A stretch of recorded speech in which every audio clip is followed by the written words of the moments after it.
Let's take a look at a function that has both horizontal and vertical asymptotes and determine where they are. Now recall, an asymptote is a line that the graph approaches but never touches and never crosses. So how do we find out where these are? First off, there are two types of asymptotes, vertical and horizontal. We're going to start with the vertical asymptotes, or those that go up and down. To find the equation of these, we take the denominator of our function and set it equal to 0. I am then going to solve for x by adding 1 to each side,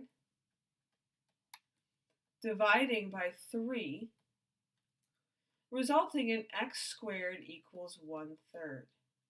Now, in order to undo the squared, I have to take the square root.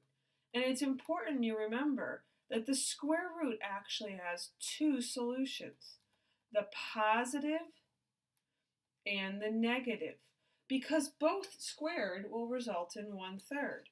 Recall, a negative times a negative is a positive, which is why we have that negative value. A negative value squared will become positive. Now, the root of 1/3 is not a perfect square. It will result in a decimal. If you'd like to, you may find the decimal approximation, but I'm just going to leave these in radical form. Next, we'll look at the horizontal asymptotes.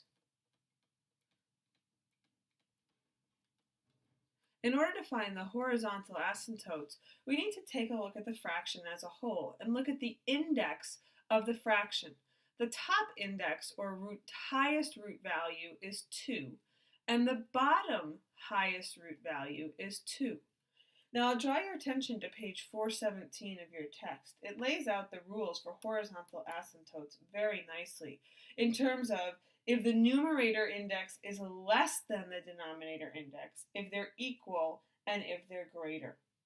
In this case, the indexes are equal, which means we need to divide the highest root values, or the coefficients, in front of the highest exponents.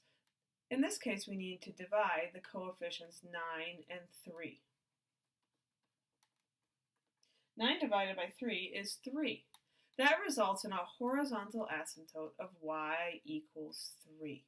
That means the graph will approach the line y equals 3, but never cross it. Let's take a brief look at what this looks like on a graph. If you look at our graph, you notice that we have the red is the graph of the actual function. The blue and the green are our vertical asymptotes, and the line y equals 3 would be right here. It approaches it, but it never crosses, and it never touches y equals 3. Those are boundaries for this graph. They never touch, and they never cross those 3 particular lines.